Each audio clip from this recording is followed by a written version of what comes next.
सभी लोगों का टी एन नर्सिंग क्लासेस के ऑनलाइन प्लेटफॉर्म पे मैं Naresh Garhwal AIIMS nursing officer आप सभी लोगों के लिए फंडामेंटल ऑफ नर्सिंग का ट्रेक्योस्टोमी टॉपिक लेके आया हूँ। दोस्तों, चैनल पे जो भी नए हैं उनको चैनल को सब्सक्राइब कर लेना है और बेल आइकन को प्रेस कर देना है। जो भी न्यू नोटिफिकेशन होगा सबसे पहले आपको मिले। ट्रेक्योस्टोमी के मतलब बात करते हैं। ट्रेक्योस्टोमी क्या होता है दोस्तों? देखो, ये पीछे वर्ड लगा हुआ है ओस्टोमी, ये ओस्टोमी, ठीक है। इट मीन्स क्या होता है? स्टोमा या फिर ओपनिंग, स्टोम STOMY, इसका मतलब क्या होता है? स्टोमा, स्टोमा बनाना या फिर ओपनिंग करना। कहाँ पे? आगे लिखा हुआ है ट्रेकिया। इट मीन्स ट्रेकिया के यहाँ पे क्या करना है? ओपनिंग करना है, ठीक है। ओपनिंग करना है तो, और वो कौन सी वाल पे? पोस्टीरियर, लेटरल या एंटीरियर। क्वेश्चन इस तरह से आ सकता है दोस्तों आपके नोट सेट के अंदर, जिपमर के अंदर, किसी भी एग्जाम के अंदर। नर्सिंग ऑफिसर आप बनने जा रहे हैं तो उसके लिए आपको अच्छे से माइंड सेट करके अपनी स्टडी को करना है। यहाँ पे पूछा जा रहा है कि ट्रेक्योस्टोमी में कौन सी वाल पे ओपनिंग की जाती है, स्टोमा किया जाता है? तो आपका राइट आंसर होगा एंटीरियर वॉल। ट्रेकिया की एंटीरियर वॉल पे क्या किया जाता है? स्टोमा, और ओपनिंग की जाती है किसमें? ट्रेक्योस्टोमी में। और ये क्यों की जाती है दोस्तों? ये वेंटिलेशन को फैसिलिटेट करने के लिए, वेंटिलेट को फैसिलिटेट करने के लिए। अच्छा, जो ऑक्सीजनेशन, जो एयरवे है वो पेटेंट रहे, ऑक्सीजन पेशेंट को अच्छे से मिले, उसकी सेल्स को अच्छे से मिले। क्योंकि यदि किसी कभी ऐसे इंडिकेशंस होते हैं, ऐसे कंडीशंस हो जाती हैं किसी पर्सन के साथ जब हमें ट्रेक्योस्टोमी करनी होती है। अब वो इंडिकेशन क्या होते हैं वो भी अब हम बात करने वाले हैं आगे। सबसे पहले बात करें, ये स्ट्रक्चर देख लीजिए आप, इस तरह से होता है। ये आपका थायराइड कार्टिलेज है ऊपर की तरफ, फिर ये क्रिकोइड कार्टिलेज आ जाता है, फिर नीचे की तरफ आपका ये विंड पाइप, जिसे हम ट्रेकिया कहते हैं, विंड पाइप, ये आ जाता है। इसका ये फर्स्ट ट्रेकियल रिंग है, और फर्स्ट के बाद में ये सेकंड ट्रेकियल रिंग यहाँ दिया हुआ है, सेकंड ट्रेकियल रिंग। सेकंड के बाद नीचे ये थर्ड ट्रेकियल रिंग, और सेकंड और थर्ड के बीच में हम क्या करते हैं? ट्रेक्योस्टोमी करते हैं। एंटीरियर वॉल ऑफ ट्रेकिया के यहाँ हम ओपनिंग कर देते हैं पेशेंट को, यदि अपर एयरवेज में कुछ प्रॉब्लम हो जाती है। क्लियर है? तो अपन स्टार्टिंग करने जा रहे हैं ट्रेक्योस्टोमी के बारे में दोस्तों। ट्रेक्योस्टोमी एक पूरा प्रोसीजर है। क्लियर है? अब ट्रेक्योस्टोमी के बारे में जानने से पहले हम थोड़ा सा ट्रेकिया का व्यू देखेंगे, क्योंकि यदि आप काफ़ी टाइम हो चुका होता है, आप 4th ईयर तक पढ़ते पढ़ते फर्स्ट ईयर की चीज़ें जो होती हैं वो कभी कभी स्किप हो जाती है, दिमाग से भूल जाते हैं, स्लिप हो जाती है। तो बात करते हैं ट्रेकिया क्या होता है दोस्तों। ट्रेकिया को किस नाम से जाना जाता है? विंड पाइप, एक हवा की पाइप है जिसमें से हवा का एक्सचेंज होता है, तो इसलिए हम ट्रेकिया को क्या कह देते हैं? विंड पाइप भी कह देते हैं। क्लियर है? So also known as wind pipe. Next है लोकेशन। कौन से लोकेशन पे होती है ये ट्रेकिया? तो आपका जो सर्वाइकल वर्टिब्रा है C6 से थोरेक्स का वर्टिब्रा T4 और T5 तक, ठीक है। T4 या T5 तक क्या होता है? आपका ट्रेकिया होता है। और T5 पे क्या होता है? ये बाइफर्केट हो जाता है दोस्तों, डिवाइड हो जाता है। ये ट्रेकिया डिवाइड हो जाता है ब्रोंकेस के अंदर। क्लियर है? अब क्वेश्चन आता है नेक्स्ट कि लेंथ कितनी होती है सर? बोले तो ट्रेकिया की लेंथ कितनी होती है? 12 सेंटीमीटर। कितना होता है? 12 सेंटीमीटर लंबा आपका वाइंड पिप होता है, और ये C6 to T4 तक होता है। नेक्स्ट बात करें विड्थ की, बात करते हैं। ट्रेकिया कितना, चौड़ाई कितनी होती है इसकी? डायमीटर, व्यास कितना होता है? 1.5 to 2 सेंटीमीटर क्या होता है दोस्तों? डायमीटर होता है किसका? ट्रेकिया का। नेक्स्ट है कौन से वीक पे ट्रेकिया बन जाती है? एक छोटा बच्चा होता है यूट्रस के अंदर, जब वो होता है, जब 2 वीक, मतलब कहने का मतलब जब वो 14 डे का होता है, उस दौरान क्या होता है? ट्रेकिया का डेवलपमेंट हो जाता है, विकास हो जाता है। नेक्स्ट है मेड अप ऑफ, किस चीज़ का बना होता है? जो ट्रेकिया विंड पाइप है 12 सेंटीमीटर लंबी और 2 सेंटीमीटर उसका डायमीटर। क्लियर? ये किससे बना होता है? Hyaline cartilage. किससे बना होता है? Hyaline cartilage. और इसके अंदर कितने C शेप या फिर V शेप, और ये कैसी रिंग होती है? इनकम्प्लीट होती है। इनकम्प्लीट मतलब ये पूरी गोल नहीं हो ना होके हाफ सर्किल जैसी होती है, मतलब C शेप या V शेप होती हैं। तो ये 16 से 20 होती हैं। कितनी होती है? 16 to 20 होती हैं नंबर्स के अंदर, C या फिर V शेप होती हैं। और ये सेकेंड वीक ऑफ लाइफ के दौरान इनका डेवलपमेंट हो जाता है दोस्तों। तो ट्रेकिया के बारे में हमने पढ़ा। अब आगे पढ़ते हैं। ट्रेकिया के रिगार्डिंग कुछ ऐसे पॉइंट्स और भी हैं जो एग्जाम में पूछे जा सकते हैं। Angle between right and left bronchus, trachea आपका T5 लेवल पे क्या हो जाता है, डिवाइड हो जाता है, तो वहाँ पे एक एंगल बनता है, ठीक है। ये ट्रेकिया का साइड में से इमेज बनाया हुआ है, तो ये जो एंगल है दोनों के बीच का, ये एंगल क्लियर है। ये जो एंगल है ये कितने का होता है दोस्तों, 70 डिग्री, कितना, 70 डिग्री का एंगल बनता है। नेक्स्ट है जो ट्रेकिया है, ट्रेकिया के पीछे की तरफ क्या, कौन सा स्ट्रक्चर होता है, हमारा बॉडी का कौन सा स्ट्रक्चर है जो पीछे की तरफ होता है ट्रेकिया का, ईसोफेगस। कौन सा होता है, ईसोफेगस। जो फूड पाइप होती है, कौन सी होती है, फूड पाइप होती है ईसोफेगस। ये T10 लेवल पे जाके खत्म होती है, मतलब T10 लेवल पे क्या जाता है, डायफ्राम हो जाता है, फिर ये एब्डोमेन कैविटी के अंदर स्टमक से अटैच हो जाती है आपकी ईसोफेगस। क्लियर है। अब बात करें पॉइंट ऑफ बाइफर्केशन। बाइफर्केशन मतलब अलग अलग होना, डिवाइड हो जाना। जो आपकी ये ट्रेकिया है, ये ट्रेकिया है आपकी, ट्रेकिया बाइफर्केट हो गई है, नीचे की तरफ आगे बाइफर्केट हो गई है, तो इस पॉइंट को क्या कहते हैं, बाइफर्केशन का ये जो पॉइंट है, ये पॉइंट है, इसको हम क्या कहेंगे दोस्तों, करीना। क्या कहेंगे, करीना कहते हैं। और ये T5 लेवल पे बाइफर्केट होती है ट्रेकिया। अब बात करें राइट ब्रोंकस में डिवाइड हो जाएगी ट्रेकिया और लेफ्ट ब्रोंकस में हो जाएगी। तो ये राइट ब्रोंकस ये है आपका और लेफ्ट ब्रोंकस इधर है, ठीक है। तो राइट ब्रोंकस कैसा होता है, वाइड होता है, ये देखो ये वाइड है इसके कंपैरिजन में, और ये शॉर्ट होता है। क्लियर है, ये शॉर्ट भी बनाया हुआ है इमेज के अंदर कि जो राइट ब्रोंकस है ये शॉर्ट होता है, वाइड होता है और हॉरिजॉन्टल होता है। कैसा है ये, हॉरिजॉन्टल है, बॉडी के हॉरिजॉन्टल होता है। और शॉर्ट बात करें तो शॉर्ट कितना होता है, ये कितनी इसकी सेंटीमीटर लेंथ होती है, 2.5 सेंटीमीटर ये लंबा होता है आपका राइट ब्रोंकस। क्लियर है। नेक्स्ट बात करें left bronchus. Left bronchus narrow होता है और लॉन्ग होता है। लॉन्ग मतलब कितना लंबा, 5 सेंटीमीटर होता है ये, इसकी जो लेंथ है ये 5 सेंटीमीटर होती है। और ये वर्टिकल होता है, कैसा होता है, वर्टिकल, इस तरह से ये वर्टिकल होता है।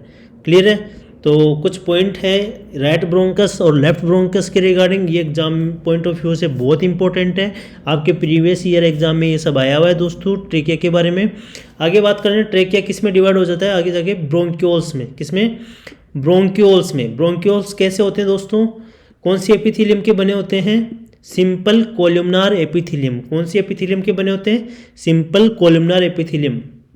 और यहाँ पे गोबलेट सेल नहीं होती है, यहाँ पे गोबलेट सेल क्या होती है, एब्सेंट होती है दोस्तों।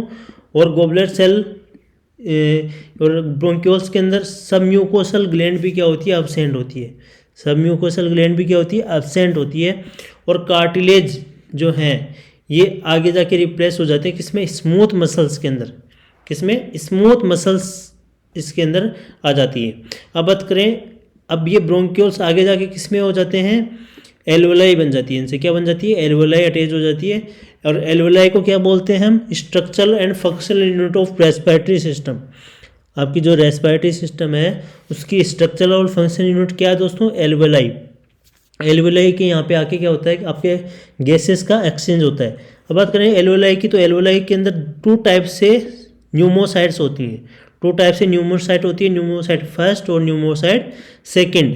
तो न्यूमोसाइट फर्स्ट जो है ये 95% होती है, मतलब जो ज़्यादा अमाउंट में होती हैं वो टाइप फर्स्ट होती हैं। और ये गैसेस का एक्सचेंज कराती है, जो O2 CO2 का एक्सचेंज होता है उसे क्या कहते हैं, गैसियस एक्सचेंज। क्लियर है।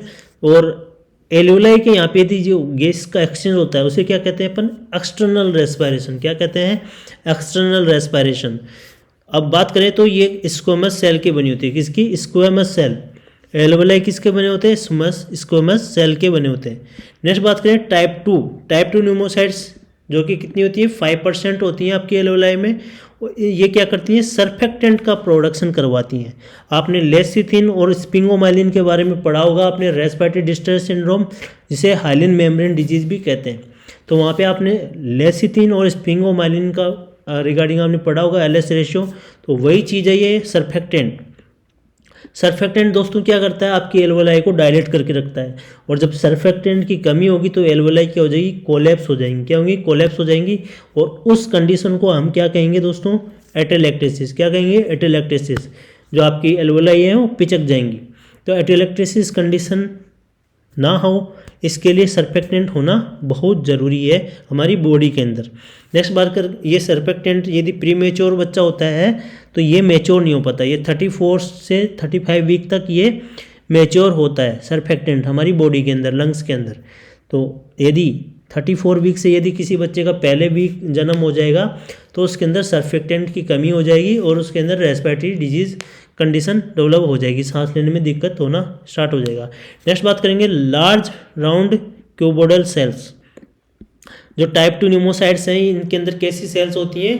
क्यूबोइडल सेल्स होती हैं। कैसी सेल दोस्तों? Cuboidal cells. जबकि आपकी टाइप 1 न्यूमोसाइट्स के अंदर कैसी सेल्स होती हैं? स्क्वेमस सेल्स होती हैं।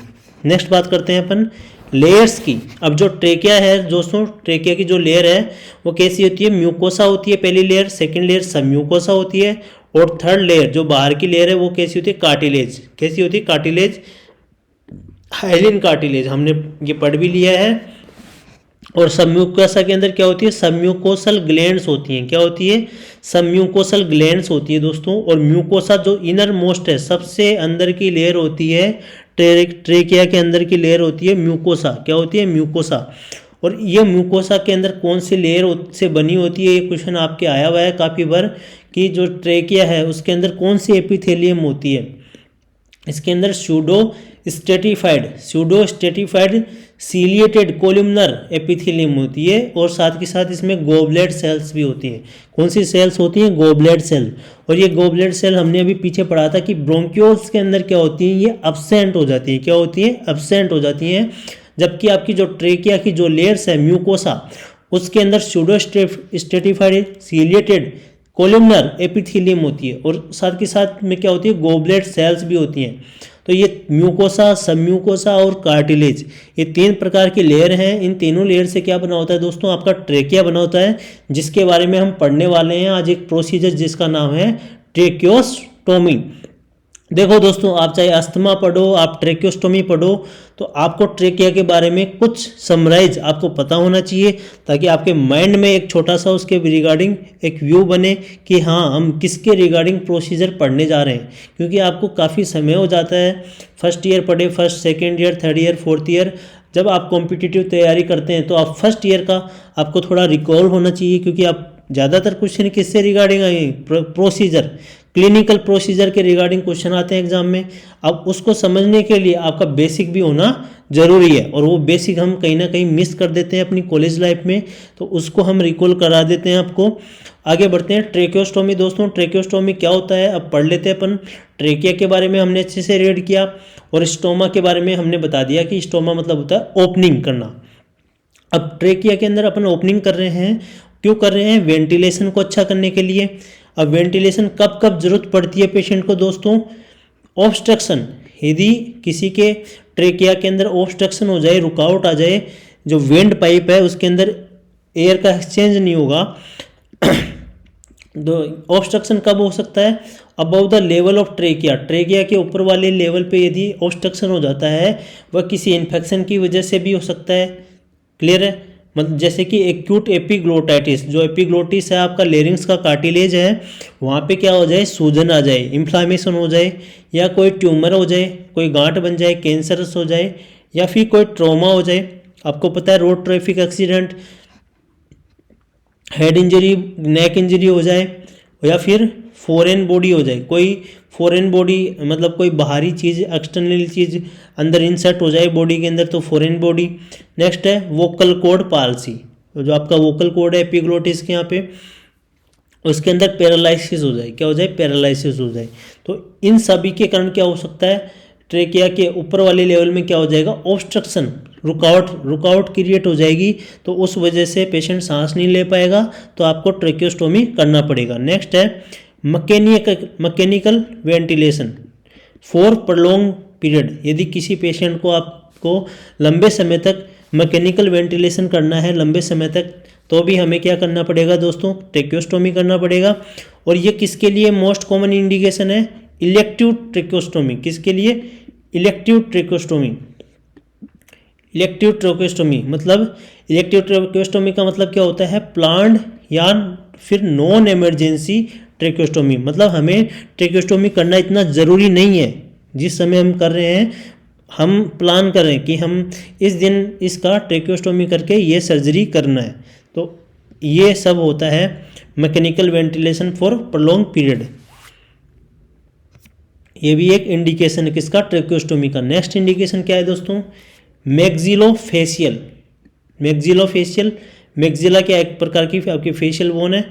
नेक्स्ट है हेड और नेक सर्जरी, मैक्सिलोफेशियल हेड और नेक सर्जरीज में भी क्या करना पड़ेगा, ट्रेकियोस्टोमी आपको करना पड़ेगा। नेक्स्ट है सक्शन ऑफ सीक्रेशंस, आप किसी के सीक्रेशंस को, पेशेंट का सीक्रेट वो बाहर नहीं कर पा रहा है, एक्सपेल नहीं कर पा रहा है, तो आपको क्या करना पड़ेगा, डायरेक्ट ट्रेकियोस्टोमी करके वहाँ के जो सीक्रेशन है उसको बाहर निकाल लोगे, क्योंकि पेशेंट अच्छे से कफ नहीं कर पा रहा है, कफ नॉट पॉसिबल। यदि कोई पेशेंट कफ नहीं कर पा रहा है, ऐसी उसकी प्रॉब्लम हो चुकी है, न्यूरोजेनिक प्रॉब्लम हो चुकी है, जिसकी वजह से पेशेंट कफ करने में दिक्कत हो रही है उसको, तो आपके ट्रेकिया उसको सांस को क्लियर करने के लिए, एयरवे को क्लियर करने के लिए आप ट्रेकियोस्टोमी करोगे और उसके जो सिक्रेशन है उसको सक्शन के थ्रू बाहर निकालोगे। और ये कब कब होता है, कफ नॉट पॉसिबल, जब आप पेशेंट की फ्रेनिक नर्व इंजरी हो जाए। फ्रेनिक नर्व किसको सप्लाई करती है दोस्तों, डायफ्राम को। ये क्वेश्चन आपके आ चुका है काफी बार कि डायफ्राम एक डोम शेप स्ट्रक्चर होता है जो कि आपकी थोरेसिक कैविटी और एब्डोमेन कैविटी को डिवाइड करता है, ठीक है, इस तरह से होता है डोम शेप। तो ये डायफ्राम को कौन सी नर्व सप्लाई होती है, फ्रेनिक नर्व आपका राइट आंसर जाएगा। और ये C3, C4, C5 लेवल से ओरिजिनेट होती है। C3, C4 आपके नेक एरिया में है, स्पाइनल कॉर्ड के रीजन है, वहाँ से क्या होता है दोस्तों, फ्रेनिक नर्व ओरिजिनेट होती है और वो आपके डायफ्राम को सप्लाई करती है। नेक्स्ट है सर्वाइकल इंजरी, गर्दन में इंजरी हो जाए क्योंकि यहीं से ओरिजिनेट हो रही है फ्रेनिक नर्व, या फिर स्पाइनल इंजरी, डायरेक्ट बात कह दें तो स्पाइनल इंजरी, सर्वाइकल इंजरी या फिर फ्रेनिक नर्व इंजरी। यदि यहाँ पे किसी भी तरह से इंजरी होती है तो पेशेंट कफ नहीं कर पाएगा, और कफ करेगा तो कैसी होगी, पेनफुल कफ होगी। कैसी, पेशेंट को बहुत दर्द होगा कफ करेगा तो, इसलिए वो कफ नहीं करेगा और आपको सक्शन करना पड़ेगा, और चेस्ट इंजरी हो जाए तब भी। नेक्स्ट बात करें प्रिवेंट एस्पायरेशन, पेशेंट एस्पायरेट नहीं करे किसी चीज़ को, इसलिए भी क्या करना पड़ेगा आपको, ट्रेकियोस्टोमी करना पड़ेगा। ये कब होता है एस्पायरेट करने चांस कब बढ़ जाते हैं दोस्तों, जब वोकल कॉर्ड पाल्सी हो जाए, वोकल कॉर्ड बायलेटरल, यहाँ B/L लिखा हुआ मतलब होता है बायलेटरल, यदि दोनों कॉर्ड वोकल कॉर्ड यदि पैरालिसिस हो जाते हैं तो उस कंडीशन में भी आपको एस्पायरेशन को रोकने के लिए ट्रेकियोस्टोमी करना होता है। क्लियर है। तो ये सभी के सभी क्या हैं, इंडिकेशंस हैं, जैसे कि ऑब्स्ट्रक्शन हो गया, tumour, trauma, foreign body, vocal cord palsy. Next है मैकेनिकल वेंटिलेशन। नेक्स्ट बात करेंगे हेड नेक सर्जरीज के अंदर सिक्रेशंस को सक्शन करने के लिए भी आपको ट्रेकियोस्टोमी करना पड़ेगा, एस्पायरेशन को प्रिवेंट करने के लिए भी ट्रेकियोस्टोमी करना पड़ेगा। तो अब बात करते हैं ट्रेकियोस्टोमी के लिए पोजीशन कौन सी दोगे, कौन सी पोजीशन आप यूज़ करोगे ट्रेकियोस्टोमी के लिए, तो रोज पोजीशन।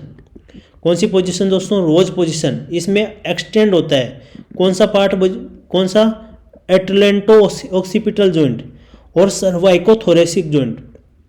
पेशेंट का ये हेड पार्ट है, ये नेक हो गया, ये थोरेक्स हो गया। तो यहाँ पे पेशेंट के शोल्डर वाले पार्ट पे पिलो रख देते हैं, क्या रख देते हैं, पिलो रख देते हैं। क्लियर है। और यहाँ पे भी, तो ये पार्ट क्या हो गया, एक्सटेंशन हो गया, ये कैसा पार्ट हो गया, एक्सटेंड हो गया, तो यहाँ पे हम ट्रेकियोस्टोमी कर देंगे। तो ये पोजीशन होती है रोज पोजीशन। कौन सी पोजीशन दोस्तों, रोज पोजीशन यूज़ की जाती है ट्रेकियोस्टोमी के लिए। इसमें क्या होता है, एक्सटेंशन होता है, एक्सटेंशन होता है एटलेंटो ऑक्सीपिटल जॉइंट और सर्वाइकोथोरेसिक जॉइंट। सर्वाइकोथोरेसिक जॉइंट और एटलेंटो ऑक्सीपिटल जॉइंट दोनों के दोनों एक्सटेंशन हो जाते हैं, इसलिए आपकी जो ट्रेकिया है वो प्रोमिनेंट हो जाएगी और इजीली हम ऑपरेट कर पाएंगे, ट्रेकियोस्टोमी कर पाएंगे। तो ये क्वेश्चन काफ़ी बड़ा आया हुआ है दोस्तों कि ट्रेकियोस्टोमी के लिए कौन सी पोजीशन दी जाती है, रोज पोजीशन दी जाती है। क्लियर है। नेक्स्ट बात करते हैं ट्रेकियोस्टोमी कौन से लेवल पे की जाती है। इंसिजन कट कौन से लेवल पे लगता है, तो T2 से T4 के बीच में क्या करते हैं हम नॉर्मली, इंसिजन करते हैं। इंसिजन का मतलब क्या होता है, कट लगाना। कि ट्रेकियोस्टोमी के अंदर आप एक नली डालेंगे ट्रेकिया के यहाँ पे, क्योंकि ऊपर वाले एरिया के अंदर जो माउथ और नोज़ है वहाँ पे क्या हो चुका है, कोई इन्फेक्शन, ट्यूमर, कोई इंजरी या फिर कोई प्रोसीजर कर रहे हैं, इसलिए आप क्या कर रहे हैं, आप ट्रेकिया के यहाँ से एक कट लगा के आप नली डालोगे जिससे पेशेंट सांस लेगा। क्लियर है। या फिर वहाँ से सिक्रेशंस को आप रिमूव करोगे, इसलिए आप ट्रेकियोस्टोमी कर रहे हैं। तो वो ट्रेकियल जो रिंग्स होती हैं कितनी होती है, 16 से 20 होती हैं। तो T2 से T4 के बीच में आप क्या करोगे, कट लगाओगे। क्या करोगे, कट लगाओगे। और depends on type of surgery, और ये किस पे डिपेंड होता है, सर्जरी के टाइप्स पे होता है। जैसे 3 और 4 पे क्या करते हैं, बच्चों में लगाते हैं, ठीक है, कट लगाते हैं। अब बात करेंगे इंसिजन, तो ये नॉन इलेक्टिव भी हो सकता है, जिसे अनप्लान्ड और इमरजेंसी भी कहते हैं। ये कौन सी ट्रेकियोस्टोमी है, इमरजेंसी, जिसे अनप्लान्ड मतलब कोई प्लान नहीं है, कभी भी हमें करना पड़ सकता है, ठीक है। तो कैसा इंसिजन लगाएंगे, हमेशा वर्टिकल इंसिजन लगाएंगे। कैसा, वर्टिकल, इस तरह से, ऐसा इंसिजन, लंबा इंसिजन लगेगा ट्रेकिया पे, कैसा, लंबा वर्टिकल इंसिजन लगेगा। कहाँ पे, बिलो क्रिकोइड टू सब स्टर्नल नोच। कहाँ से कहाँ तक लगेगा ये, बिलो क्रिकोइड, क्रिकोइड के नीचे लगेगा, टू सब सुप्रा स्टर्नल नोच तक लगेगा। नेक्स्ट बात करेंगे इलेक्टिव की, जब हम प्लान कर सकते हैं, और इसे नॉन इमरजेंसी ट्रेकियोस्टोमी भी कहते हैं। कौन सी, नॉन इमरजेंसी, कोई इमरजेंसी नहीं है, हम प्लान करके ये कर सकते हैं, जिसे इलेक्टिव ट्रेकियोस्टोमी के नाम से भी जानते हैं। तो इसमें कैसा इंसिजन लगेगा दोस्तों, हॉरिजॉन्टल, इस तरह से लगेगा, ऐसे हॉरिजॉन्टल इंसिजन लगेगा। तो ये 2.5 सेंटीमीटर का लगाना होता है, कितना, 2.5 सेंटीमीटर, 2.5 सेंटीमीटर। और कहाँ तक, above the supra sternal notch, supra sternal notch तक ये कट लगाना है। क्लियर है, समझ में आया आपको। तो ट्रेकियोस्टोमी 2 प्रकार से होती है, एक नॉन इलेक्टिव और इलेक्टिव, ठीक है। इलेक्टिव को नॉन इमरजेंसी ट्रेकियोस्टोमी के नाम से भी जानते हैं। नेक्स्ट बात करते हैं, अपर ट्रेकियोस्टोमी होता है, एक होता है लोअर ट्रेकियोस्टोमी। क्लियर है। अपर ट्रेकियोस्टोमी कब परफॉर्म करते हैं, tracheostomy perform above the isthmus of thyroid gland. अगर थायराइड ग्लैंड के स्टमस के ऊपर, अबव यदि करते हैं, तो उसको बोलते हैं अपर ट्रेकियोस्टोमी। क्या कहते हैं, अपर ट्रेकियोस्टोमी। और ये सेकंड और थर्ड ट्रेकियल रिंग पे की जाती है, और इसमें एक छोटा सा हॉरिजॉन्टल स्मॉल कट लगाया जाता है। कैसा इंसिजन लगाया जाता है, यहाँ पे लिखा हुआ है इंसिजन। कैसा इंसिजन होगा, हॉरिजॉन्टल होगा और स्मॉल होगा, ऐसा कट होगा इसमें। क्लियर है। नेक्स्ट बात करेंगे लोअर ट्रेकियोस्टोमी में, मतलब इसमें बिलो स्टमस करेंगे। क्या, बिलो स्टमस करेंगे। स्टमस क्या होता है, जहाँ से आपकी राइट और लेफ्ट थायराइड ग्लैंड अटैच होती है। स्टमस वह पार्ट होता है जो दोनों जो थायराइड ग्लैंड है उनको अटैच करती है। थायराइड ग्लैंड आपकी सबसे बड़ी लार्जेस्ट एंडोक्राइन ग्लैंड है। थायराइड ग्लैंड आपकी लार्जेस्ट एंडोक्राइन ग्लैंड है, ठीक है, जिससे T3 T4 और TSH, T3 T4 क्या होता है, सीक्रेट होता है। नेक्स्ट बात करेंगे ट्रेकियल रंग, थर्ड और फोर्थ के यहाँ पे क्या करना है आपको, लोअर ट्रेकियोस्टोमी में इंसिजन लगाना है। और वह कैसा इंसिजन होगा, वर्टिकल। वर्टिकल मतलब इस तरह से, लॉन्गिट्यूडनल, वर्टिकल को लॉन्गिट्यूडनल के नाम से भी जान सकते हैं। क्लियर है। नेक्स्ट आगे बढ़ते हैं, प्रोसीजर, मतलब किस तरह से आपको ट्रेकियोस्टोमी करवानी होती है। इसमें क्या होता है, पेशेंट को स्किन का इंसिजन होता है, स्किन पे इंसिजन करेंगे सबसे पहले। फिर स्ट्रैप मसल्स होती हैं आपकी, कौन सी मसल, स्ट्रैप मसल्स को क्या करना है, रिट्रैक्ट करना है, साइड में करना होता है। और थायराइड ग्लैंड को साइड में करना होता है, pulled with help of cricoid hook. कौन से हुक से, क्रिकोइड, ये होता है क्रिकोइड हुक, दिख रहा है आपको इमेज में। आगे से देखो ऐसे हुक जैसा हो रहा है, तो इसको बोलते हैं क्रिकोइड हुक, जिससे थायराइड ग्लैंड को क्या करना है, पुल करना है आपको, साइड में करना है। और फिर वहाँ से एयर एस्पायरेट करके, कि भाई यही एयर वाला, क्योंकि विंड पाइप ट्रेकिया में क्या हुआ, एयर होगा, यदि एयर आएगी तो वहाँ से आप क्या करोगे, अब इंसिजन लगा दोगे, ठीक है। T2 से T4 एरिया के अंदर आपको इंसिजन करना है। क्लियर है। T2 से T4 ये बेस्ट एरिया है जहाँ पे इंसिजन किया जाता है ट्रेकियोस्टोमी के लिए। अब डिपेंड अलग अलग सिचुएशन में है कि T2 से T3 करना है या फिर T3 से T4। क्लियर है।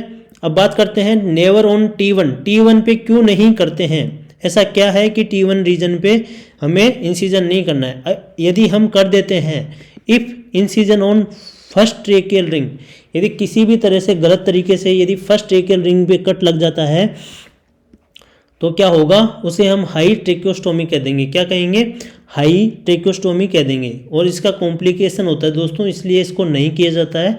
इसलिए T2 से T4 पे कट लगाया जाता है। अगर ये कर देंगे तो क्या होगा, सबग्लोटिक स्टेनोसिस। क्या होगा, सबग्लोटिक स्टेनोसिस।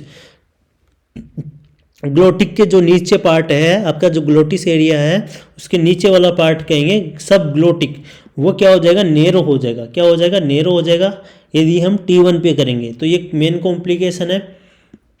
और हाई ट्रेकोस्टोमी भी हम करते हैं, कब करते हैं, लेरिंजियल कार्सिनोमा में। किसमें, लेरिंजियल कार्सिनोमा। लेरिंग्स के अंदर यदि कोई कार्सिनोमा हो जाता है, और वो कौन से वाले पार्ट में होता है आपको पता है दोस्तों, ग्लोटिस पार्ट में ही होता है। तो लेरिंजियल कार्सिनोमा कंडीशन के अंदर, जिसके अंदर हॉरिसनेस ऑफ वॉइस देखने को मिलती है, आपने पढ़ा होगा लेरिंग्स कैंसर यदि किसको है, किसी को है यदि, तो उसमें कैसी वॉइस आती है, हॉरिसनेस ऑफ वॉइस। हॉरिसनेस ऑफ वॉइस कौन सी क्रेनियल नर्व की वजह से होती है, T10 वेगस नर्व होती है ना, cranial nerve vagus, 10th number की जो क्रेनियल नर्व होती है वेगस नर्व, उसी की वजह से हॉरिसनेस ऑफ वॉइस क्रिएट होती है लेरिंजियल कार्सिनोमा में। क्लियर है। नेक्स्ट बात करेंगे पोर्टेक्स कफ। अब ये ट्रेकियोस्टोमी अलग अलग टाइप की होती हैं। तो पोर्टेक्स एक तो कफ होती है, एक नॉन कफ्ड होती है। कफ में क्या होगा, इस तरह से ये कफ होगा, ये देखो दिख रहा है आपको, ये इस तरह से, ठीक है, लेफ्ट साइड में ये ब्लू कलर की है आपके सामने, तो ये कफ है ना, ये फुला हुआ है बैलून जैसा। तो कफ होती है, एक नॉन कफ होती है। क्लियर है। तो इसलिए पोर्टेक्स क्या है, कंपनी होगी पोर्टेक्स कफ्ड ट्रेकियोस्टोमी ट्यूब। इसमें क्या होता है दोस्तों, high volume low pressure air tight seal, मतलब एयर इसके अंदर होती है बैलून के अंदर, जिससे वो सिक्योर हो जाती है। और इस ट्यूब को क्या करते हैं हम, स्ट्रेप्स की सहायता से साइड में बांध देते हैं, यहाँ से स्ट्रेप से बांध देते हैं ट्रेकियोस्टोमी को, ठीक है, सेट कर देते हैं नेक रीजन के अंदर। और ये वाला पार्ट क्या आपकी ट्रेकिया के अंदर चला जाता है, और ये वाला जो नीचे वाला पार्ट है ये फूल जाता है, ठीक है, ये फूल जाता है, इसलिए इससे फिक्स हो जाती है आपकी ट्रेकियोस्टोमी, क्या होती है, फिक्स हो जाती है। जैसे इस इमेज में दिखाया हुआ है, यहाँ पे आप देख रहे हैं कि जो ट्रेकिया का जो नीचे ये ट्रेकियोस्टोमी ट्यूब है पोर्टेक्स कफ वाली है, इसमें देखो ये बैलून क्या हो गया है, फूल गया है, इसको फुला दिया गया हवा से, तो ये फिक्स हो गया, ये निकलेगी नहीं अच्छे से, ठीक है, एक्सीडेंटली ये रिमूव ना हो इसलिए इसको फुला दिया जाता है। और इस तरह से पेशेंट का जो वेंटिलेशन है वो मेंटेन रहेगा। क्लियर है। तो ये पोर्टेक्स कफ ट्रेकियोस्टोमी ट्यूब का आपको इमेज दिखाया गया है। अब बात करते हैं कि क्या डिफरेंसेस हैं पीडियाट्रिक ट्रेकियोस्टोमी के अंदर। Differences in paediatric tracheostomy, skin में कैसा इंसिजन लगाना है छोटे बच्चों के, हॉरिजॉन्टल नहीं लगाना है आपको, वर्टिकल इंसिजन लगाना है। कैसा, वर्टिकल दोस्तों, ये अच्छे से याद रखना कि हमेशा हमें वर्टिकल, इस तरह से वर्टिकल इंसिजन लगाना है। थर्ड और फोर्थ रिंग पे लगाना है। कौन सी पे, थर्ड और फोर्थ पे लगाना है। कभी भी बच्चों पे सेकंड पे नहीं लगाना है। किस पे, सेकंड पे नहीं लगाना है। और स्टे सूचर लगाने हैं। Edges of tracheal opening, tracheal opening के जो साइड में है वहाँ पे हमें इस तरह से सूचर्स कर देने हैं ताकि ये जो आपकी ट्रेकियोस्टोमी है वो रिमूव ना हो, अपनी जगह से हिले नहीं, इसलिए सूचर्स कर देने। क्लियर है। और थर्ड और फोर्थ रिंग पे हमें करना है बच्चों के अंदर वर्टिकल इंसिजन यूज़ करना है, हॉरिजॉन्टल कभी भी यूज़ नहीं करना, इस तरह से कट नहीं लगाना, ठीक है, इस तरह से आपको नहीं लगाना है, और इस तरह से वर्टिकल लगाना है। अब ये याद रखना बच्चों के अंदर वर्टिकल लगता है और थर्ड और फोर्थ ट्रेकियल रिंग पर लगता है। नेक्स्ट बात करेंगे, ये इमेजेस है कुछ ट्रेकियल, ये आपकी ट्रेकियोस्टोमी ट्यूब की। ये कैनोला हो गया, साइड में कैनोला ये रखा हुआ है, ट्यूब हो गई, ठीक है, इस तरह से दर्शाया हुआ है आपके। ये अनकफ्ड फेनेस्ट्रेटेड ट्यूब है। अनकफ्ड का मतलब है नीचे की तरफ कोई बैलून नहीं है, ये बच्चों के अंदर यूज होती है ज़्यादातर जिसमें बैलून नहीं होता है। और इसके अंदर फेनेस्ट्रेटेड का मतलब होता है इसके अंदर ओपनिंग होती है, यहाँ पे ये ओपनिंग्स है, ठीक है। तो अनकफ्ड फेनेस्ट्रेटेड ट्यूब भी होती है ट्रेकियोस्टोमी ट्यूब। और एक ये जो कफ वाली होती है ये भी एक ट्रेकियोस्टोमी ट्यूब होती है। तो इस तरह से इमेज बेस आपके सामने एग्जाम में क्वेश्चंस आते हैं, तो आपको घबराना नहीं है, देखते ही पहचान लेना है कि ये ट्रेकियोस्टोमी ट्यूब है। क्लियर है। नेक्स्ट बात करेंगे, ये दोस्तों ये क्या है, यदि इमेज बेस यदि क्वेश्चन आ जाए आपके एग्जाम में, इसे क्या कहते हैं, ये कौन सा मास्क है, ये क्या है दोस्तों, ये ट्रेकियोस्टोमी मास्क है। कौन सा मास्क है, ये ट्रेकियोस्टोमी मास्क है। ये जो ट्रेकियोस्टोमी आपने की है वहाँ पे इसको लगाना है। कहाँ लगाना है इसको, यहाँ पे, ये जो इमेज है यहाँ पे इसको लगाना है, यहाँ पे इसको लगाना होता है, यहाँ पे, ठीक है, यहाँ नहीं लगाना था, माउथ पे नहीं लगाना इसको लगाना है जहाँ आपके ट्रेकिया का ओपनिंग है, यहाँ पे इसको लगाना होता है। इसको कहते हैं ट्रेकियोस्टोमी मास्क। और इसके अंदर जो ऑक्सीजन की जो कंसंट्रेशन है वो कैसी रखी जाती है, एग्जाम में क्वेश्चन आ सकता है, हाई रखी जाती है, लो या मीडियम। तो कैसी रखी जाती है, मीडियम। मीडियम ऑक्सीजन कंसंट्रेशन ये प्रोवाइड करता है पेशेंट को। और पेशेंट को क्या फ़ायदा होगा, इसका एडवांटेज क्या है, place directly over the tracheostomy tube. Tracheostomy tube के ऊपर डायरेक्टली इसको हम लगा सकते हैं, इसका ये सबसे बड़ा फ़ायदा है। और नुकसान क्या है इसका, यदि हम इसको if required for long period तक यदि इसको रखेंगे तो हमें बीच बीच में क्या करना पड़ेगा, ह्यूमिडिफाइड करना पड़ेगा, ऑक्सीजन ह्यूमिडिफाइड करना पड़ेगा। क्लियर है, क्योंकि नॉर्मली क्या होता है, यदि पेशेंट नोज से यदि सांस लेता है तो पेशेंट की जो ह्यूमिडिटी है वो मेंटेन रहती है, एयर की ड्राई नहीं रहती। और पेशेंट यदि यहाँ से इस ट्रेकियोस्टोमी मास्क से यदि एयर लेगा तो वो ड्राई रहेगी और पेशेंट को इरिटेट करेगी। क्लियर है, तो ट्रेकियोस्टोमी मास्क जब यूज़ करेंगे तो पेशेंट को ह्यूमिडिफाइड का भी ध्यान रखेंगे, ह्यूमिडिफिकेशन करेंगे एयर का। क्लियर है। नेक्स्ट बात करते हैं, ये क्या है, आपके सामने इमेज आ जाए इस तरह से ये प्लस जैसा बन रहा है ये इमेज, ये क्या है दोस्तों, इसे क्या कहते हैं बताइए, कमेंट कीजिए। और यदि आपको नहीं आ रहा है अपने साथी से पूछिए ये क्या है, किस चीज़ का इमेज है।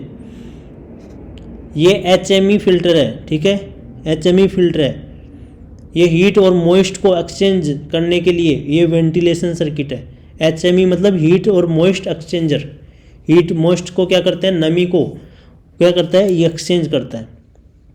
नेक्स्ट बात करते हैं, आपके सामने यदि ये इमेज आ जाए एग्जाम में ट्रेकियोस्टोमी ट्यूब के रिगार्डिंग या केयर के रिगार्डिंग, तो ये किस चीज़ का इमेज है दोस्तों, इस तरह से पहचानना है आपको एग्जाम में। राइट आंसर क्या होगा इसका, ये HME है, ठीक है, हीट एंड मॉइस्ट एक्सचेंजर है for a tracheostomy tube. Tracheostomy tube के लिए ये हीट एंड मॉइस्ट एक्सचेंजर्स हैं दोनों के दोनों। अब इसके अंदर पहले इसका क्या नाम है, स्वीडिश नोज। क्या नाम है, ये स्वीडिश नोज है। क्लियर है। और ये है ये ट्रैकफोन, इसको कहते हैं ट्रैकफोन। ये दोनों के दोनों HME एक्सचेंजर हैं, हीट और मॉइस्ट को एक्सचेंज करते हैं ट्रेकियोस्टोमी ट्यूब के लिए। और ये स्वीडिश नोज है। क्लियर है। नेक्स्ट बात करेंगे, एक पेशेंट दिया हुआ है, इसके यहाँ पे इस तरह से ये लगा हुआ है नेक रीजन में, इसे क्या कहते हैं, ये भी हीट और मॉइस्ट एक्सचेंजर है। यदि इस तरह से इमेज आ जाता है एग्जाम में तो आपको पहचान लेना है कि ये क्या लगा हुआ है, ये हीट और मॉइस्ट एक्सचेंजर लगाया हुआ है। किसके लिए, लेरिंजेक्टोमी के लिए लगाया है इस पेशेंट में। नेक्स्ट बात करेंगे, जब आप ह्यूमिडिटी रखोगे पेशेंट के जो एयर है वो कितनी रखनी है, उसकी टेम्परेचर कितना होना चाहिए एयर का टेम्परेचर आपको 32 से 37 डिग्री रखना है। जब आप ट्रेकियोस्टोमी ट्यूब से आप एयर दोगे, पेशेंट को सप्लाई कर रहे हो एयर, तो उसका एयर का जो टेम्परेचर है वो कितना होना चाहिए, 32 से 37 डिग्री होना चाहिए। और ह्यूमिडिटी कितना होना चाहिए, 100%। कितना होना चाहिए, 100%। और उसके अंदर वाटर कंटेंट कितना होना चाहिए, 33 से 44 ग्राम पर एम क्यूब। ये क्या होना चाहिए, वाटर कंटेंट होना चाहिए एयर के अंदर। ह्यूमिडिटी, टेम्परेचर और वाटर कंटेंट, ये सब आपका डाटा है किसके रिगार्डिंग, आपका एयर का। नेक्स्ट बात करेंगे, ह्यूमिडिफिकेशन कब कब करना होता है, कब कब जरूरत पड़ती है पेशेंट को ह्यूमिडिफिकेशन की। जब आप पेशेंट को इंट्यूबेटेड आपने किया है, मैकेनिकली वेंटिलेट कर रहे हो। ये ट्रेकियोस्टोमी ट्यूब करना क्या है, एक प्रकार से आप मैकेनिकली वेंटिलेट कर रहे हो पेशेंट को। अल्टर्ड एयरवे हो जाए, यदि पेशेंट का एयरवे चेंजेस हो जाए, या फिर COPD हो जाए, पेशेंट को एयरवे की प्रॉब्लम्स हो जाए। नेक्स्ट है अपर वे एयरवे डिस्कम्फर्ट, जो नोज और माउथ है यहाँ से यदि पेशेंट सांस नहीं ले पा रहा है, डिस्कम्फर्ट हो रहा है, इन सभी कंडीशन में हमें ह्यूमिडिफिकेशन करना पड़ेगा एयर का। क्लियर है। नेक्स्ट बात करते हैं कि क्या क्या एडवांटेजेस होते हैं। जो कफ ट्रेकियोस्टोमी होती है जिसमें कफ होता है लोअर पार्ट में, तो उसके क्या फ़ायदे होते हैं। उससे ये होता है कि पेशेंट को इन्फेक्शन नहीं होगा, इन्फेक्शन से बचाता है। फॉरेन बॉडी को एस्पायरेट करने से बचाता है। आपका जो कफ होता है ये आपकी ट्रेकियोस्टोमी का लोअर एंड होता है इस तरह से, और यहाँ पे क्या होता है, कफ होता है। क्या होता है, कफ होता है। वो उसको एयर से हम फिल कर देते हैं। कितनी ml air, 5 to 10 cc। cc का मतलब क्या होता है दोस्तों, ml होता है। 5 से 10 ml की सिरिंज से हम इसको इन्फ्लेट कर देते हैं। क्या कर देते हैं, इन्फ्लेट कर देते हैं। अब नेक्स्ट बात करेंगे मेंटेन टाइडल वॉल्यूम। ये टाइडल वॉल्यूम को भी मेंटेन करने में हेल्प करती है। कहने का मतलब है ये एयर को लीकेज नहीं होने देती। क्लियर है। टाइडल वॉल्यूम कितना होता है नॉर्मली 500 ml। कितना होता है ये एग्जाम में काफ़ी बार आया हुआ है, आप लिख सकते हैं अपने नोट्स में, यहीं पे ऐड कर लो कि टाइडल वॉल्यूम 500 ml होता है। जो नॉर्मली अपन इंस्पायरेशन और एक्सपायरेशन कर रहे हैं इस दौरान जितना भी अपना गैसेस का एक्सचेंज हो रहा है उसे हम क्या कहते हैं, टाइडल वॉल्यूम कहते हैं। और ये क्या होता है हमने ये भी बताया अभी, ट्रेकोस्टोमी की ये जो बैलून है ये क्या करता है, ये डिसलॉज होने से भी प्रिवेंट करता है ताकि आपकी जो ट्रेकोस्टोमी ट्यूब है वो बाहर नहीं निकले। इससे because proper secure it place by cough.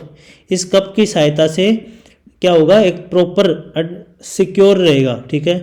Next बात करेंगे इन्फ्लेट कप बाय एयर। कितना एयर अपने को इन्फ्लेट करना होता है इसके अंदर, 5 to 10 ml।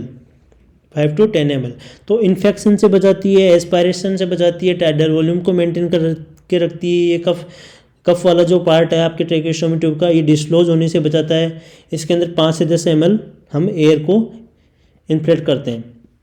नेक्स्ट आपके सामने कुछ ये इमेजेस हैं ट्रेकोस्टोमी के रिगार्डिंग। इधर ये इमेजेस, इसमें टी पीस ये लगा हुआ है, यहाँ पे ये टी पीस है, ये केप है, ये ब्लैक लाइन्स इस पे हैं, ये कैथेटर हो गया पूरा, ये यहाँ पे इरिगेशन पोर्ट है, ये सक्शन कनेक्शन है इस तरह से इधर। तो ये सब क्या है दोस्तों, ये कंपोनेंट है क्लोज्ड सर्किट कैथेटर के। किसके, ये क्लोज्ड सर्किट कैथेटर है, ट्रेकोस्टोमी में यूज़ किया जाता है क्लोज्ड सर्किट कैथेटर। नेक्स्ट बात करेंगे, ये इमेज किसका है दोस्तों, साइड में राइट साइड में ये एडजस्टेबल फ्लेंजेस हैं, इसमें ये फ्लेंजेस हैं adjustable tracheostomy tube with soft seal. इसमें ये जो इनर है ये सॉफ्ट सील है। ठीक है। Adjustable flange tracheostomy tube with soft seal, ये भी एक ट्रेकोस्टोमी ट्यूब है। नेक्स्ट बात करेंगे, ये किसका इमेज है दोस्तों, इसको अब यूज़ नहीं किया जाता इतना, ये ओल्ड पर्सन्स में यूज़ की जाती है और ये पहले यूज़ की जाती थी। ये भी एक प्रकार से ट्रेकोस्टोमी ट्यूब ही है, ये अभी यूज़ नहीं होती है इतनी। एक है जैक्सन सिल्वर ट्यूब, ये आपके लेफ्ट साइड में ये जैक्सन है, जैक्सन सिल्वर ट्यूब। एक साइड में राइट साइड में नेगस सिल्वर ट्यूब, ये भी क्या है, मेटल से बनी हुई होती हैं ये भी ट्रेकोस्टोमी ट्यूब है। ये पहले यूज़ की जाती थी बट अब यूज़ नहीं की जाती है।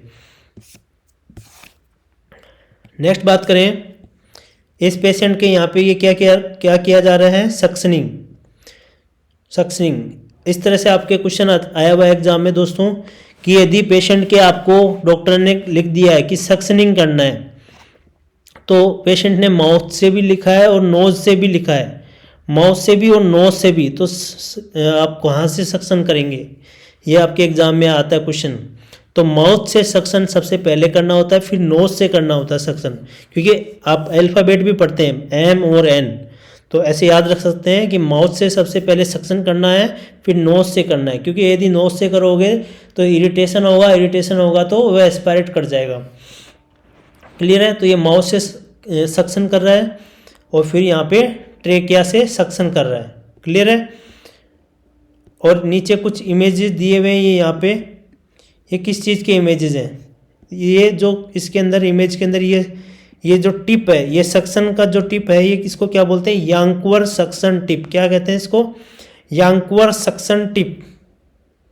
नेक्स्ट है आपके नीचे ये इमेजेस दिए हुए हैं, ये भी ट्रेकोस्टोमी ट्यूब के रिगार्डिंग ही इमेजेस है। इसमें इसे रस्क स्पीकिंग वॉल्व कहते हैं। क्या कहते हैं, रस्क स्पीकिंग वॉल्व कहते हैं। क्लियर है। ये पेशेंट को बोलने में हेल्प करते हैं। जो ट्रेकोस्टोमी ट्यूब वाला है पेशेंट, वो क्या है, नॉर्मली बोल नहीं पाता है।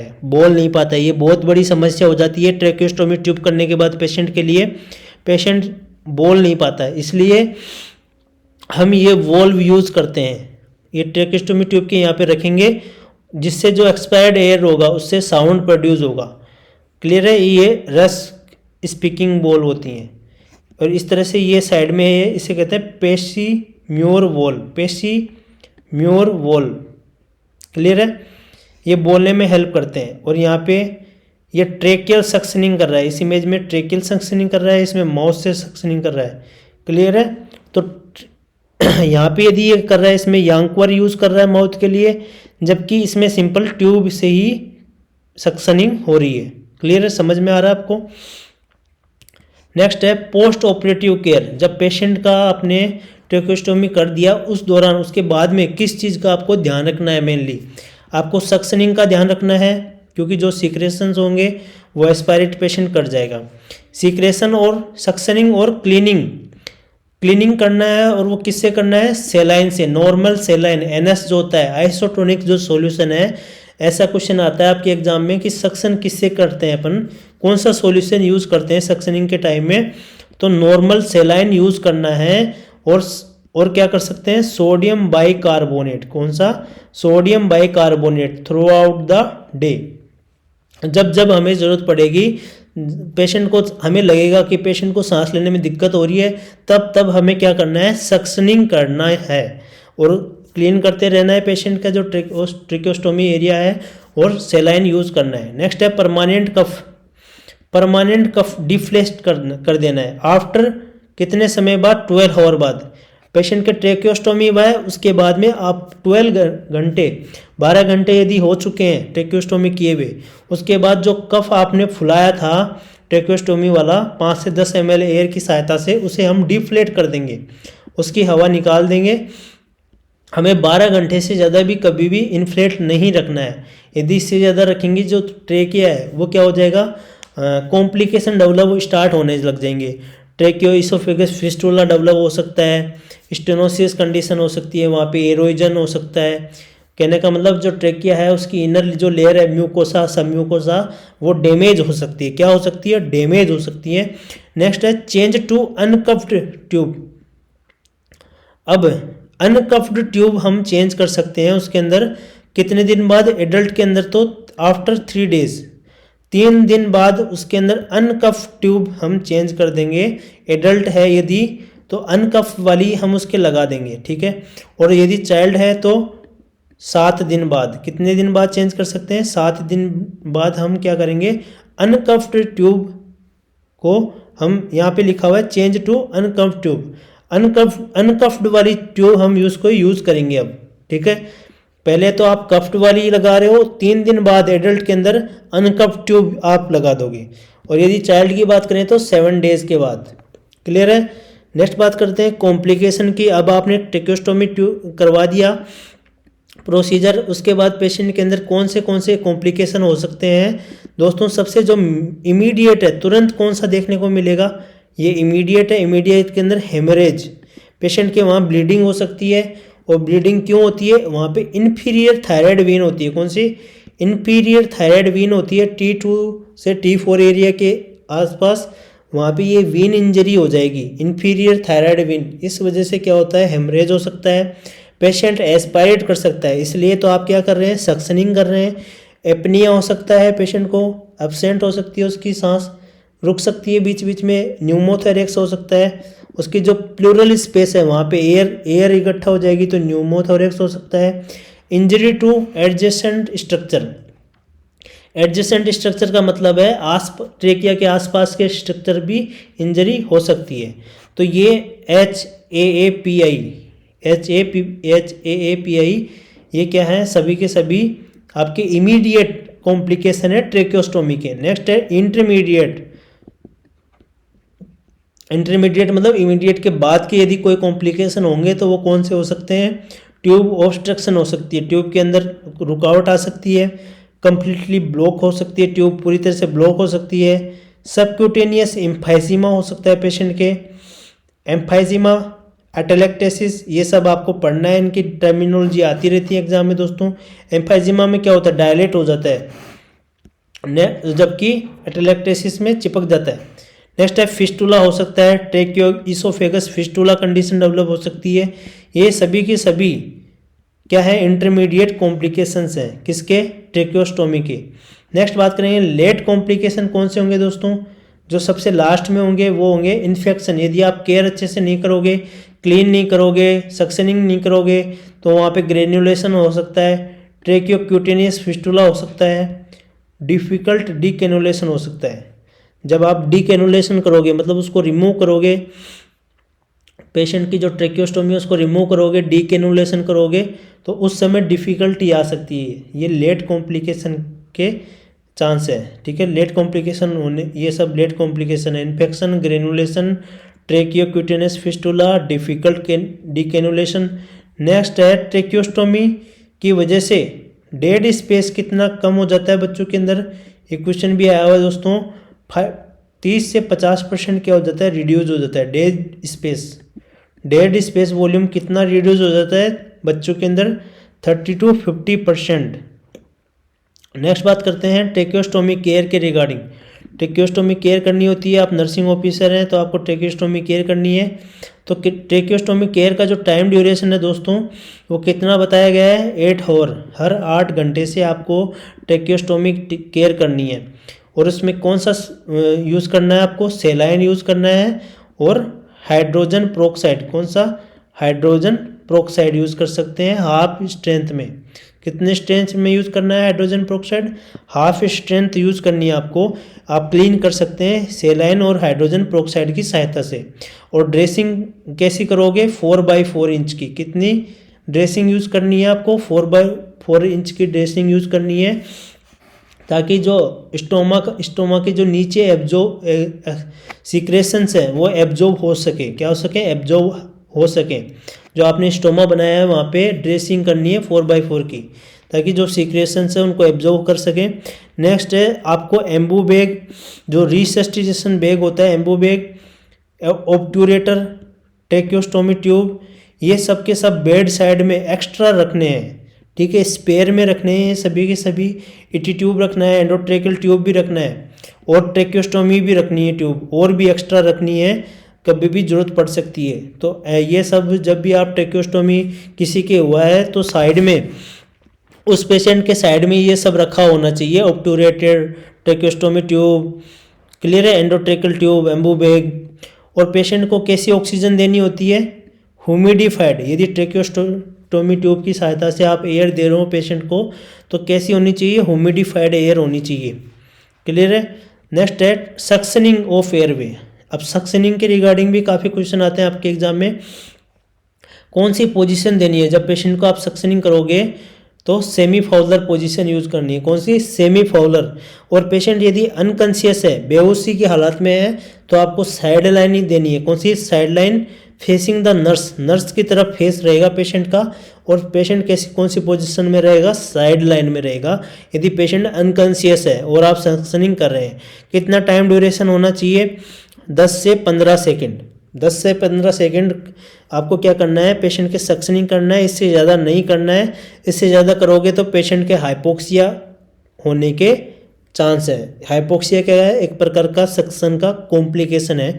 हाइपोक्सिया का मतलब क्या होता है दोस्तों, यदि टिश्यू लेवल पे ऑक्सीजन की कमी होती है उसे हम हाइपोक्सिया कहते हैं।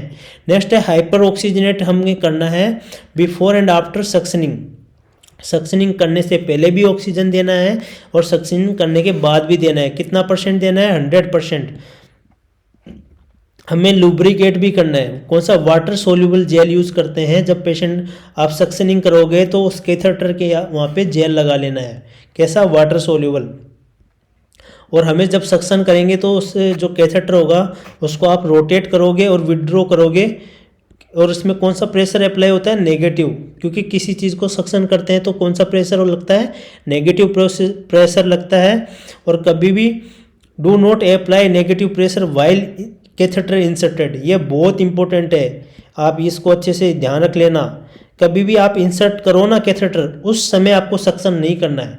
सक्शन कब करना है, जब आप विड्रॉल करो, बाहर की तरफ जब ट्यूब निकालोगे तब आपको करना है। तो ये याद रखना, do not apply catheter pressure आपको अप्लाई नहीं करना है, मतलब सक्शन आपको नहीं करना है जब आप कैथेटर इंसर्ट कर रहे हो, ठीक है। कैथेटर जब विड्रॉ करोगे तब आपको सक्शन करना है। नेक्स्ट बात करेंगे, if tracheal suction is being used. आप यदि ट्रेकियल सक्शन कर रहे हैं, insert to end of tube कितना, 4 इंच, 4 इंच आपको कम से कम जो सक्शन ट्रेकियल सक्शन कर रहे हो, तो जो आप कैथेटर है तो उसके 4 इंच आपको इंसर्ट करना है। इफ नेजोट्रेकियल सक्शनिंग कर रहे हो, ठीक है, अगर नाक से आप सक्शन कर रहे हो तो कितना करना है आपको कैथेटर को insert, until cough reflex is induced और रेसिस्टेंट इज मीट। जब तक आपको ये फील नहीं हो जाए कि अब आगे कुछ ना कुछ रुकावट आ रही है या फिर पेशेंट के कफ आ जाए, पेशेंट खांसने लग जाए, कफ करने लग जाए, तो तब तक आपको इंसर्ट करना है। क्लियर है? तो नेजोट्रेकियल सक्शनिंग में कब तक आपको इंसर्ट करना है? जब तक पेशेंट के अंदर कफ रिफ्लेक्स नहीं आ जाए या फिर आपको रेजिस्टेंस फील ना हो जाए, तब तक आपको नेजोट्रेकियल सक्शन में इंसर्ट करना है। क्लियर है? नेक्स्ट बात करेंगे मेथड ऑफ कम्युनिकेशन। ये कुछ मेथड्स हैं कम्युनिकेशन के, क्योंकि आपको मैंने बताया ट्रेक्योस्टोमी के बाद में पेशेंट को अपनी बात को बोलने में दिक्कत आएगी, मतलब कम्युनिकेशन के अंदर अपना मैसेज रिसीवर तक पहुंचाने में क्या होगा, पेशेंट को दिक्कत आएगी। तो पेशेंट के अंदर कम्युनिकेशन के अंदर नॉन वर्बल मेथड यूज करने हैं और वर्बल यूज करने हैं। तो नॉन वर्बल मेथड्स कौन कौन से होते हैं कम्युनिकेशन के लिए? ट्रेक्योस्टोमी पेशेंट के लिए लिप रीडिंग। कौन सी? Lip reading. पेशेंट की जो लिप्स है उसको आपको पढ़ लेना है, ठीक है, लिप्स को पढ़ लेना है आपको। क्लियर है? नेक्स्ट है facial expression and gesture. Patient के फेस के एक्सप्रेशन देख के पहचान लेना, पेशेंट को दर्द कम हो रहा है, ज़्यादा हो रहा है, हल्का हो रहा है, तेज हो रहा है, पेशेंट को कोई चीज़ चाहिए, उसको गेस्चर से पहचान लेना है। हैंड गेस्चर, हाथों के इशारों से पहचान लेना है। अल्फ़ाबेट बोर्ड यूज़ कर सकते हो, पिक्चर बोर्ड यूज़ कर सकते हो, पेशेंट यदि ओल्ड है तो पिक्चर बोर्ड यूज़ कर सकते हो। नेक्स्ट है नोट पैड यूज़ कर सकते हो, वाइपेबल बोर्ड यूज़ कर सकते हो, पेन, टेबलेट, स्मार्टफोन, इनकी सहायता से हम पेशेंट से कम्युनिकेट कर सकते हैं, बातचीत कर सकते हैं, पेशेंट की प्रॉब्लम को समझ सकते हैं। और वर्बल मेथड कौन से होते हैं? पेशेंट को यदि ट्रेक्योस्टोमी ट्यूब है और आप चाहते हैं कि पेशेंट बोले, तो उसके लिए क्या करना पड़ेगा? आपको कफ को डिफ्लेट करने पड़ेगा। क्या करना पड़ेगा? कफ को डिफ्लेट करना पड़ेगा। विद स्पीकिंग वॉल आप लगा देंगे उसके। विद स्पीकिंग वॉल अभी आपको मैंने बताए थे पीछे। स्पीकिंग वॉल कौन से होते हैं? ये क्या है? Speaking wall. एक है रस्क स्पीकिंग वॉल, एक है पेसीम्योर वॉल। ये दोनों के दोनों क्या है? ट्रेक्योस्टोमी ट्यूब को डिफ्लेट कर दोगे, उसके बाद में ये आप उसके लगा दोगे, तो उससे पेशेंट क्या कर पाएगा? कम्युनिकेट कर पाएगा आपसे। ठीक है? तो ये वर्बल मेथड ऑफ कम्युनिकेशन के अंदर आपके आ गया। क्लियर है? और आगे बात करेंगे सक्शन के कुछ पॉइंट और हैं जो आपके एग्जाम में काफ़ी बार आया हुआ है दोस्तों। स्टार्टिंग के जो फर्स्ट 24 आवर्स होते हैं उसमें हर 15 से 30 मिनट में आपको पेशेंट को सक्शन करना है, स्टार्टिंग के 24 घंटे में। और स्टार्टिंग के आफ्टर 24 आवर्स के बाद में हर 2 से 4 घंटे से आपको क्या करना है? सक्शन करना होता है। सबसे बेस्ट यदि आपसे पूछा जाए इफ़ नीडेड, जैसे ही ज़रूरत पड़े वैसे ही आपको क्या करना है? सक्शन कर लेना है। बट यदि प्रोटोकॉल के अकॉर्डिंग देखा जाए स्टार्टिंग में हर 15 से 30 मिनट में करना है, स्टार्टिंग के 24 घंटे में फर्स्ट डे एक दिन के बाद में क्या करना है? हर 2 से 4 घंटे में सक्शन करना है। नेक्स्ट है सक्शन परफॉर्म्ड मेथड। कौन से मेथड से करते हैं सक्शन? इंटरमिटेंट मेथड से। कौन से? इंटरमिटेंट, मतलब रुक रुक के आपको करना है, कंटिन्यूसली नहीं करना होता है, रुक रुक के करना होता है। नेक्स्ट है ट्रेक्योस्टोमी कैनुला को आपने जो कैनुला यूज़ किया उसको स्टेलाइज भी करना होता है। तो कौन से मेथड से करोगे? बॉइलिंग से। कौन से? बॉइलिंग मेथड से आप करना है स्टेलाइज ट्रेक्योस्टोमी कैनुला को। नेक्स्ट बात करेंगे इंडिकेशन ऑफ सक्शन। आपको कब पता चलेगा कि अब सक्शन करना है हमें पेशेंट को? जब पेशेंट को स्टीरोड हो, गड़गड़ाहट हो, सांस लेने में दिक्कत हो, उसको जोर आए रेस्पिरेशन में, उस समय आपको सक्शन करना है। ठीक है? इसलिए हमने लिखा है बेस्ट कब है? इफ़ नीडेड, जैसे ज़रूरत पड़े, जैसे पेशेंट के अंदर स्टीरोड हो या लेबर्ड रेस्पिरेशन आपको देखने को मिले, तब आपको क्या करना है? सक्शन कर लेना है। नेक्स्ट है नॉर्मल ट्रेक्योस्टोमी के अंदर जो कफ होता है उसका प्रेशर कितना होता है दोस्तों? जो कफ है, अभी आपको हमने एडवांटेजेस भी बताए थे कि कफ के एडवांटेज क्या होते हैं। डिसलॉज नहीं होता है, इन्फेक्शन को बचाता है। ठीक है? तो कफ की वजह से एस्पायरेशन भी नहीं होता है, उससे भी बचाता है। तो उस कफ के अंदर कितना प्रेशर होना चाहिए? 5 से 10 ml हम एयर उसके अंदर करते हैं, पुश करते हैं, तो 20 से 25 mmHg क्या होता है? प्रेशर उसके अंदर क्रिएट हो जाता है। नेक्स्ट है ड्यूरिंग इंसर्ट, जब आप कैथेटर को इंसर्ट करोगे, जैसे ही आपको रेजिस्टेंस फील हो जाता है तो आपको 1 इंच पीछे खींच लेना है उसको। ठीक है? क्योंकि आपने जैसे ट्रेकिया के माध्यम से आपने सक्शन कैथेटर इंसर्ट किया तो वो कहाँ चला जाएगा? करीना तक चले जाएगा। करीना कौन सा पॉइंट है? जहाँ से बाइफरकेट होता है ट्रेकिया। आपको हमने अभी बताया ना ट्रेकिया का एनाटॉमी, तो ट्रेकिया बाइफरकेट हो जाता है, तो वहाँ से आपको थोड़ा सा पीछे कर लेना है, क्योंकि वो टच रहेगा तो सक्शन अच्छे से नहीं कर पाएगा। नेक्स्ट है इंसर्ट द सक्शन कैथेटर। कितना इंच करना है हमें? 6 से 8 इंच। बेस्ट क्या होगा? 6 इंच। ठीक है, 6 से 8 इंच क्या करना होता है हमें? कैथेटर को इंसर्ट करना होता है। और जैसे रेजिस्टेंस फील हो जाए जब आप इंसर्ट करोगे कैथेटर को, तो 1 इंच पीछे की तरफ खींच लेना है। क्लियर है? सक्शन कैथेटर कितना फ्रेंच का होता है? साइज की बात करें तो 14 फ्रेंच का, 14 फ्रेंच का हम यूज़ करते हैं एडल्ट्स के अंदर। देखो यहाँ पे देख लो आप अच्छे से, 12 से 16 का हम यूज़ करते हैं। ठीक है, 12 से 16 का हम यूज़ करते हैं एडल्ट्स के अंदर, जिसमें भी ज़्यादातर कौन सा यूज़ करते हैं? 14 फ्रेंच का ग्रीन कलर का, 14 फ्रेंच का ग्रीन कलर का हम यूज़ करेंगे सक्शन के लिए। और टेक्निक कैसी रहती है सक्शन की? नेगेटिव प्रेशर पे कार्य करती है। कैसे? नेगेटिव प्रेशर पे कार्य करता है सक्शन। और 12 से 16 फ्रेंच तक का हम क्या करते हैं? यूज करते हैं। नेक्स्ट है प्रेशर कितना रखते हैं। इस प्रेशर पे क्वेश्चन आता है दोस्तों कि जब सक्शन करोगे तो नेगेटिव प्रेशर तो आपने रखा है, तो वो कितना रखना है? एडल्ट के अंदर कितना रखना है होता है? 100 से 120। कितना? 100 से 120। चाइल्ड की बात करें तो 80 से 100। इतने प्रेशर से हमें सक्शन करना है। अगर इन्फेंट की बात करें तो लेस देन 80 से कम रखना है। और यदि नियोनेट की बात करें तो 60 to 80। ये सारे के सारे क्या हैं? सक्शन के प्रेशर के नॉर्मल वैल्यू हैं। ठीक है, कितने प्रेशर पे आपको एडल्ट के अंदर करना है, चाइल्ड के अंदर करना है, इन्फेंट के अंदर या नियोनेट के अंदर। क्लियर है? नेक्स्ट आगे बात करते हैं ट्रेकियोस्टोमी। जो बॉक्स होता है, आपको ट्रेकियोस्टोमी बॉक्स रखना होता है पेशेंट के साइड में, जिसके ट्रेकियोस्टोमी ट्यूब आपने लगाई है, तो उसमें ये सब चीज़ें दोस्तों होनी चाहिए। कफ्ड ट्रेकियोस्टोमी ट्यूब होना चाहिए सेम साइज का। अभी मैंने आपको बताया था ये पॉइंट कि जिसके ट्रेकियोस्टोमी किया हुआ आपने, उसके बेड साइड में ये सब चीज़ें रखी हुई होनी चाहिए।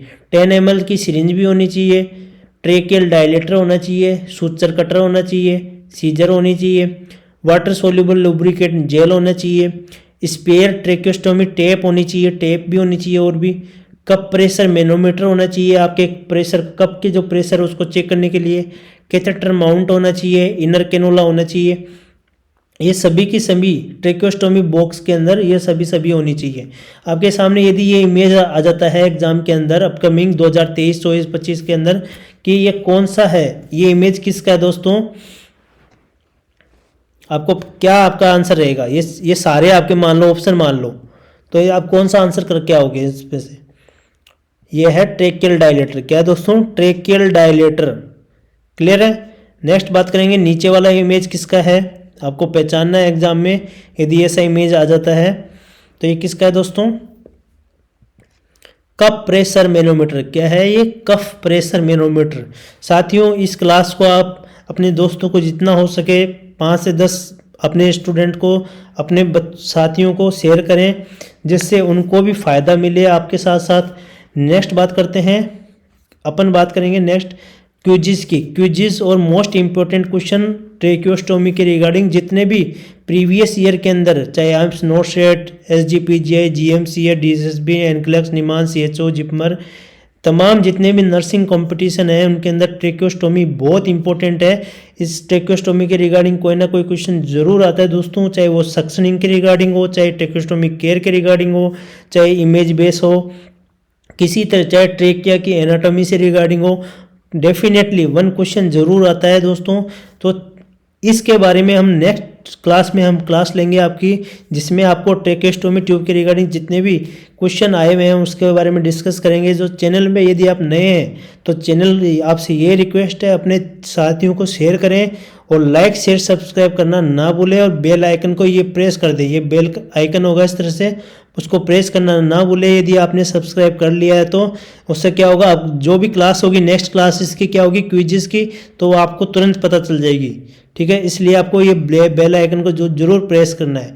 Clear? Thank you so much. अब मैं चाहता हूँ आपका ज़्यादा से ज़्यादा सिलेक्शन हो, और अपने साथियों से ये कहना चाहूँगा अपनी कंटिन्यूटी बनाए रखें स्टडी पे।